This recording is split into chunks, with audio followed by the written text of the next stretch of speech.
Scout Tak sat in the shadows, watching the humans with all four of his eyes. These strange beings had joined the Galactic Confederation only 3 months ago. His bosses had told him to study these new aliens, thinking they were simple and boring. But Tak felt something was wrong. The humans looked weak. They had no claws, no armor, no special eyes or ears. Their skin was soft. Their bodies were fragile. When Tak first saw them, he thought they would be easy to understand. Now, after watching them for 3 full cycles, Tak knew better. In meetings with other species, the humans acted humble. They spoke softly and smiled often. They bowed their heads and asked simple questions. Ambassador Hyun, their leader, always thanked everyone for their patience with Earth's newcomers to the stars. But then came the battle tests. All new members of the Confederation had to show how they would fight if needed. The humans changed completely. Tak watched as they moved like water through the combat simulations. They anticipated attacks before they happened. They found weaknesses no one else saw. They worked together without speaking, as if sharing one mind. How? Tak whispered to himself, making notes on his datapad. How can they be so good at this? Even stranger things happened every day. Yesterday, Ambassador Hyun had been talking with scientists from the drone collective about space travel. When they mentioned the Corellan paradox, a problem about moving faster than light that had stumped the greatest minds for thousands of years, Hyun had smiled. Oh, that's just a matter of understanding that space itself is flexible, Hyun had said casually. Then he drew a simple diagram that made the ancient problem look easy. The drone scientists had buzzed with excitement. Later, Tak heard them say that such understanding should be impossible for a species that had only reached the stars within the last 100 years. More evidence came today. Tak had been watching the loading bay when a heavy metal container slipped from its holding arm. It fell toward a human worker named Da. Without even looking up, Da caught the container with one hand, a container that weighed more than Da himself. No human should have been able to do that. Their muscles were not strong enough according to all the biological data. When Da saw Tak watching, he quickly put down the container and walked away, pretending nothing unusual had happened. That night, in his sleeping quarters, Tak reviewed everything he had seen. The way the humans ate food that should poison them, how they stayed awake for days without showing tiredness. The strange metal dots all of them wore behind their ears, which they claimed were just cultural jewelry. Tak turned on his highest security locks and began recording his private thoughts. Day 82 of human observation, he spoke softly. They don't match their own description of themselves. They say they are weak, but they are strong. They say they are new to space, but they understand old secrets.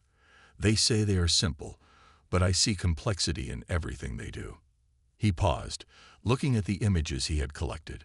One showed Ambassador Hyun smiling at him across the meeting hall yesterday, looking directly at Tak's hiding spot that should have been impossible to see. The humans are hiding something, Tak continued. I'm certain of it, and I think they know I'm watching them. He turned off the recorder and looked out his window at the stars. Somewhere out there was Earth, the human home planet. What other secrets did it hold? What were these strange beings really doing in the Confederation? Most importantly, why were they pretending to be less than they really were? Tak made a decision. Tomorrow he would begin a deeper investigation.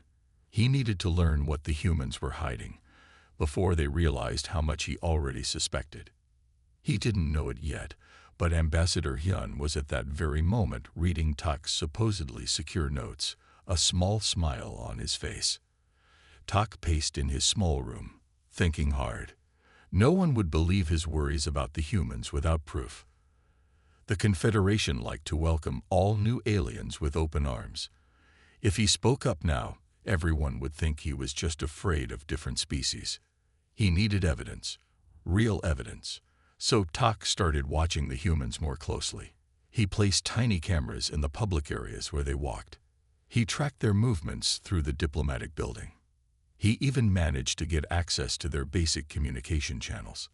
What he found made his scales stand on edge. The human called Minho was involved in trade talks that lasted 3 full cycles, what humans called days. Most species needed rest periods. Tak certainly did, but Minho sat through every meeting, every discussion, without ever leaving for sleep. His eyes remained clear, his mind sharp. Impossible, Tak muttered, watching the recordings again. Their own medical files say humans need daily sleep cycles.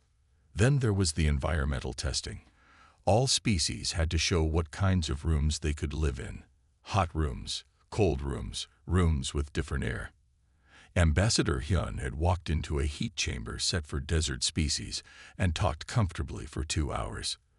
The temperature was far above what humans claimed they could handle. But the most worrying discovery came when Tak managed to catch pieces of secret messages between the human ship and their home planet. His translation program couldn't decode everything, but 3 words appeared several times. Protocol Silent Mountain. What did it mean? Was it a weapon? A plan? A secret technology? While searching for answers in the Confederation archives, a shadow fell across Tak's screen. Scout Tak. He looked up to see Commander Neri, her face serious and her arms crossed. Neri was his boss, a respected senior officer known for following rules exactly. "Commander," Tak said, quickly closing his files. "Not fast enough," she said. "I can see what you're doing. The system shows you've spent 57 hours researching human biology, history, and capabilities. That goes far beyond basic observation duties." Tak's heart beat faster. "With respect, Commander, I believe standard watching isn't enough for these humans. They're not what they seem to be." "Do you have proof of danger?" Nari asked. "Not exactly danger, but—" "Then you are overstepping," Nari said, her voice becoming harder. "Your job is to observe and report facts, not chase theories. Remember your place in this organization, Scout." She walked away, leaving Tak with a choice: follow orders or follow his instincts. That night, he sat in his room watching security videos he wasn't supposed to have. The camera showed the outside of the human living quarters. Every human who entered or left had the same small metal dot behind their ear. They touched these dots often, especially before speaking to each other. Tak had asked about these dots once. Ambassador Hyun had smiled and called them cultural jewelry from our homeland. But jewelry didn't require touching before conversations. Tomorrow night would bring a big diplomatic party. All Confederation species were invited to visit the human ship called Earth Representative for the first time. It was the perfect chance to learn more. But how would he get away from the main party to explore? Security would be watching everyone. Tak opened his drawer and pulled out a small device he had built in secret. It could copy someone else's security pass for a short time. Using it was against every rule he had sworn to follow as a scout. He turned the device over in his hands, thinking about Commander Neri's warning. If he was caught, he would lose his job, maybe even face punishment. But if he was right about the humans— Tak placed the device in his pocket and began planning how to use the party to— But Tak noticed strange things. Why did the simple-looking engines have quantum stabilizers? These were advanced devices that only the oldest space-traveling species used. And why did the pretty wall designs hide what looked like defense systems? "They're pretending," Tak whispered to himself, "making their ship look simple when it's not." He moved deeper into the ship, checking rooms carefully. Most were empty. In one room, he found food storage. In another, sleeping areas. Everything seemed normal, but small details were wrong. Then he heard voices. Tak quickly hid behind a large container as 2 humans entered a laboratory down the hall. The door stayed partly open, and Tak could hear them talking. "The new phase variance calculations are working perfectly," said one human, who others called Jin. "If we adjust the tertiary matrix like this, we could potentially increase efficiency by—" Tak's translator almost couldn't process what Jin was saying. They were discussing physics theories that even the most advanced Confederation scientists thought were just dreams, impossible theories. Yet these humans talked about them like simple facts. Suddenly, footsteps approached in the hallway. Tak pressed himself against the wall, barely breathing. Two security guards walked past, not seeing him in the shadows. Tak waited until they were gone, then prepared to move on. "Are you enjoying your unauthorized tour, Scout Tak?" The voice came from behind him. Tak spun around, his heart stopping for a moment. Ambassador Hyun stood there, smiling calmly. He wore the same formal clothes as at the party, but somehow he had appeared without making any sound. "Ambassador," Tak said, trying to think of an excuse. "I was just—" "No need for stories," Hyun said, still smiling. "I've noticed your interest in our delegation from the beginning. Your cameras were well hidden, but not well enough. Your data searches were quite thorough." Tak felt cold fear. He had been caught red-handed spying on an official Confederation member. This could mean the end of his career, maybe even punishment. But instead of calling guards, Hyun just looked at him with curious eyes. "Perhaps we could discuss your curiosity over dinner tomorrow," Hyun suggested. "I actually appreciate thoroughness in diplomatic relations. It shows you take your job seriously." "You're not angry?" Tak asked. "Angry? No. Interested? Very much so." Hyun gestured toward the party. "Now shall we return to the reception before your absence is noted by others?" Confused but relieved, Tak followed Hyun back to the main hall. The rest of the evening passed normally, though Tak could hardly focus on the conversations around him. When he finally returned to his quarters late that night, a new worry hit him. His door was exactly as he had left it, but he could tell someone had been inside. Small things were moved. His computer showed signs of being accessed. Despite using his best encryption, someone had broken into his personal files and read his private logs about the humans. Yet no alarm had been raised. No guards had come for him. Tak sat on his bed, more confused than ever. The humans knew he was investigating them. They had caught him spying. They had read his suspicious notes, and their response was to invite him to dinner. What kind of game were they playing? Tak woke to a loud banging on his door. The room was still dark. His sleep cycle wasn't even half finished. "Scout Tak," a voice called. "Open immediately. Confederation security." His stomach dropped. He quickly put on his uniform and opened the door. Two large security officers stood there, their faces stern. "You are summoned for questioning," one said. "Come with us now." They didn't put restraints on him, but they walked close on either side as they led him through quiet hallways. Most people were still sleeping. The few who saw them quickly looked away, not wanting to be connected to whatever trouble Tak was in. The security officers brought him to a small room deep in the Confederation headquarters. Inside, 3 senior officials sat behind a long table. Their faces were serious. Tak recognized them as members of the High Security Council. "Scout Tak," said the center official, an older female from the Dross species. "You stand accused of espionage against a Confederation member species. We have evidence showing unauthorized surveillance and infiltration of human diplomatic facilities." Tak's throat felt dry. The humans filed a complaint. The Dross official's face remained cold. The specifics of the complaint are classified. For 2 hours, they questioned him about his activities. Why had he placed cameras? Why had he entered the human ship without permission? What was he looking for?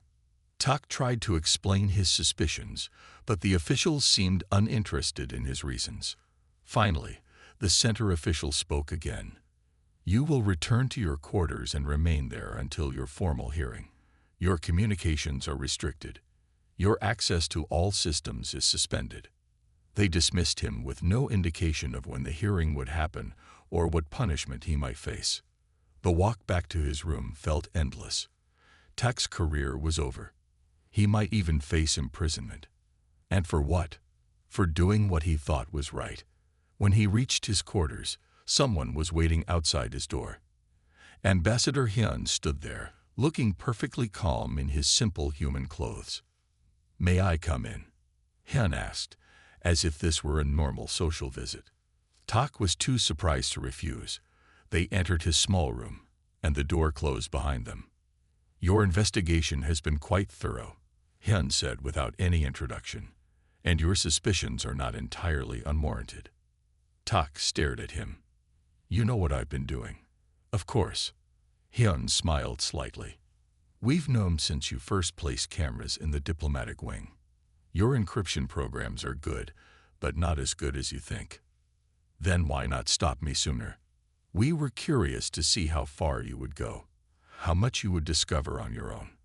Hyun sat down in the room's only chair. "Now I can offer you a choice. Abandon your investigation, and the complaint against you disappears. Your career continues, or continue pushing, and face the consequences, but without ever learning the truth." Tak felt anger rising. "That's not much of a choice." "There is a third option," Hyun said quietly. "Which is, I show you what you want to know." Hyun leaned forward. "Not everything. Some secrets must remain hidden for everyone's safety, but enough for you to understand." 2 hours later, Tak sat in a secure room aboard the human vessel. This room had not been there during his previous visit, or perhaps it had been hidden somehow. Ambassador Hyun touched a panel, and the walls around them came alive with images.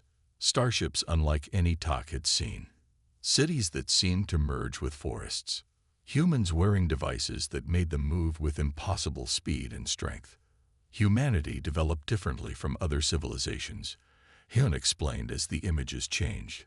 Most species find one technological path and follow it deeply. Some master biological sciences, but remain primitive in physics. Others develop amazing space travel but never solve their environmental problems. Images showed human history, their wars, their rebuilding, their rapid advancement across multiple fields at once. "We appear primitive because we choose to," Hyun continued. "Experience has taught us that displaying advanced capabilities too quickly creates fear rather than friendship. When we first ventured beyond our solar system, we encountered a species that nearly destroyed us because they feared what we might become." Tak watched, fascinated and disturbed. "So everything you've shown the Confederation is carefully selected," Hyun finished. "We show technology that is advanced enough to join the community, but not so advanced as to threaten anyone's position or pride." Tak remembered the encrypted message. "What about Protocol Silent Mountain?" Hyun's face became serious.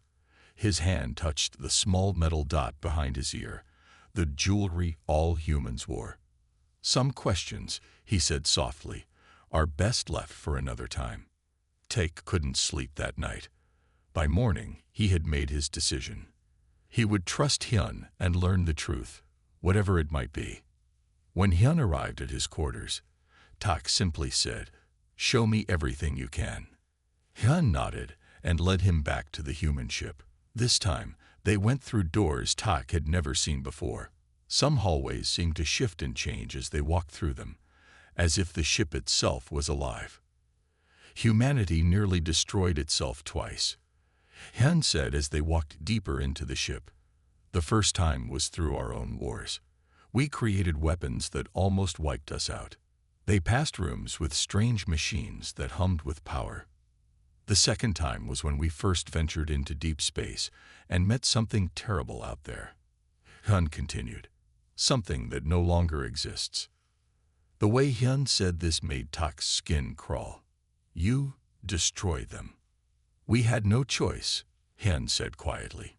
"It was them or every living thing in this part of the galaxy." They reached a final door. It opened to what looked like a simple control room, but when Tak checked his small scanner, it showed energy readings that were impossible.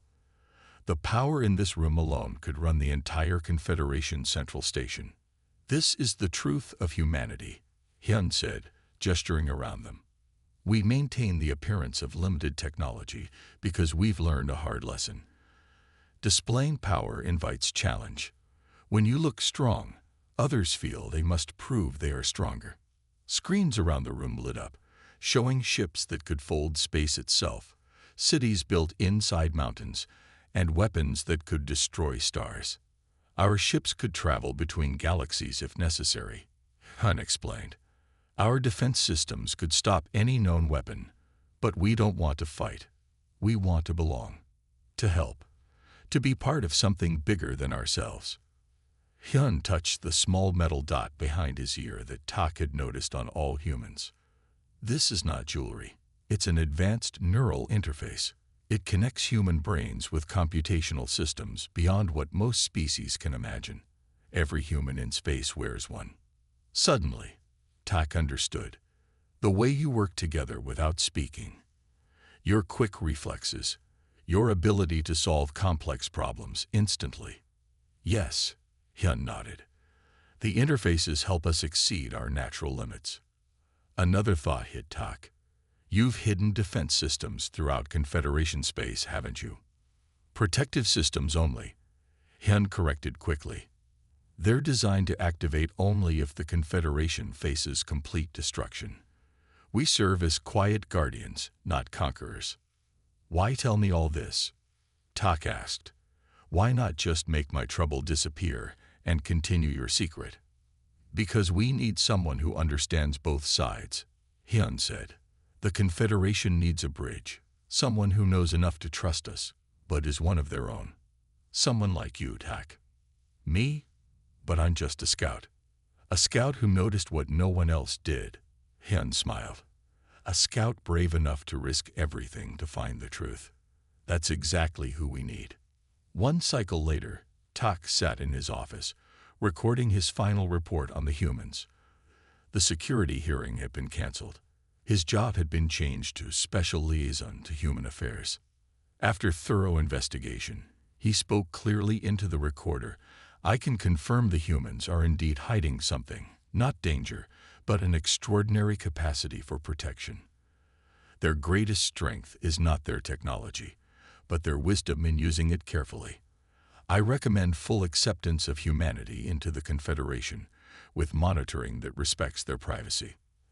As he finished, Tak gently touched the small device, now attached behind his own ear, the first non-human ever given this technology. Through it, he could feel a faint connection to thousands of humans throughout space, all working quietly to protect the Confederation from threats it didn't even know existed. Protocol Silent Mountain activated, whispered a voice in his mind. The neural network speaking directly to him. Unknown ships detected at the outer boundary. Defense systems engaging. Tak smiled. The Confederation would never know how close it came to danger today.